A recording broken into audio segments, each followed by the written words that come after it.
Keraksala Agartalani Sunartori Hotel Tripura Football Association Ketal Live Membership Mane Dongna Borom Yaporong Panda Shangsajaka Pandawan Narwai Okrangi Manjaka Hasani Montri Okra Professor Dr. Manik Saha They Narwai Ingi Manjaka Hasani Siklate Tungmung Tang Bedeng ni Montri Tingkuroi Agartala Agli Naikreni Mer Dipong Mazumdana Kobe Kubini Adong Robo Tripura Football Association Tripura Football Association যে নতুন আজীবন সদস্য পদ প্রদান সেই উপলক্ষে যে এখানে অনুষ্ঠানে আমাদের মধ্যে উপস্থিত আছেন বিস্তারিত আলোচনা আমরা শুনলাম ত্রিপুরা সরকারের মাননীয় মন্ত্রী ইউথ অ্যাফেয়ার্স অ্যান্ড স্পোর্টস এবং অন্যান্য দপ্তরের সিটিং করায় মহোদয় আমাদের মাঝে উপস্থিত আছেন আগরতলা মিউনিসিপাল কর্পোরেশনের মাননীয় মেয়র তথা বিধানসভার সদস্য শ্রী দীপক মজুমদার উনিও ওনার যে বক্তব্য আমাদের সামনে রেখেছেন আপনাদের সামনে রেখেছেন এখানে উপস্থিত আছেন ত্রিপুরা ফুটবল অ্যাসোসিয়েশনের প্যাট্রন শ্রী রতন সাহা মহোদয় এবং যার সভাপতিত্বে আজকে এই অনুষ্ঠান ত্রিপুরা ফুটবল অ্যাসোসিয়েশনের সম্মানিত সভাপতি শ্রী প্রণব সরকার মহোদয় আমার সামনে বিশিষ্টজনেরা উপস্থিত আছেন যারা স্পোর্টস পার্সোনালিটি যারা আছেন এবং বিভিন্ন ক্লাব থেকে যারা রিপ্রেজেন্টেটিভ এখানে রয়েছেন যারা আজকের এখানে বিশেষ করে 80 জনের মতো যাদেরকে আর কি নতুন সদস্য পদ দেওয়া হবে লাইফ মেম্বারশিপ দেওয়া হবে এবং আগে যারা লাইফ মেম্বাররা আছেন এবং অন্যান্য যারা গেস্ট এখানে বিশিষ্ট ব্যক্তিরা উপস্থিত আছেন এবং মিডিয়া বন্ধুরা সবাইকে আমি আন্তরিকভাবে এই অনুষ্ঠানে উপস্থিত থাকার জন্য অভিনন্দন জানাচ্ছি আমার পূর্ববর্তী বক্তারা অলরেডি বিস্তারিত আলোচনা করেছেন আমরা ফুটবল নিয়ে যদি আমরা কথা বলি ছোটবেলার থেকে আমরা দেখতাম যেটা যেন শেখানোর কোনো প্রয়োজন নেই মাঠ দেখলে প্রথমেই ফুটবল খেলতে হবে এরকম একটা অবস্থা ছিল সব জায়গায়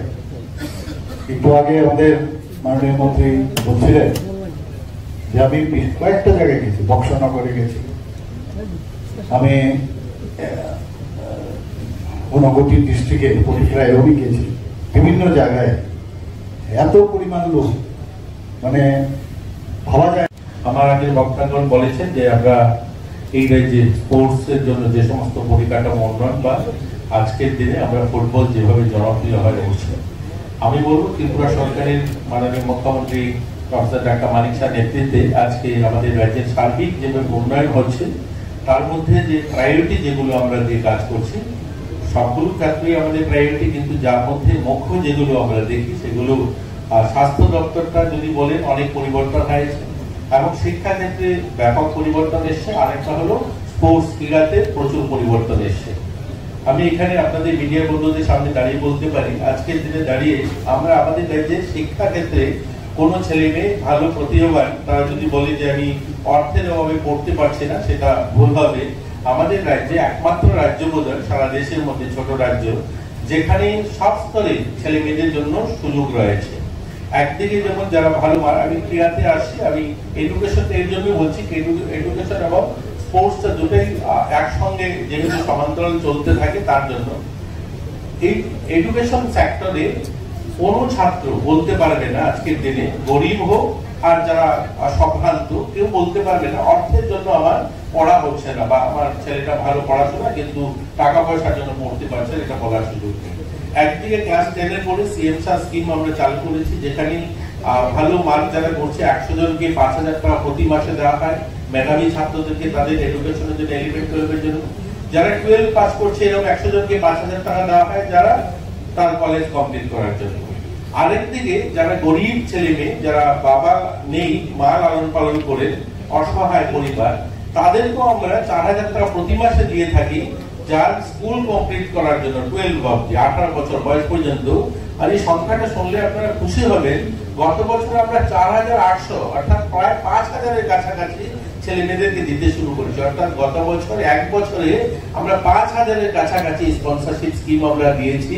যে যারা 4,000 টাকা প্রতি মাসে পাবে এবং 18 বছর বয়স পর্যন্ত সে পাবে তার পড়াশোনার জন্য।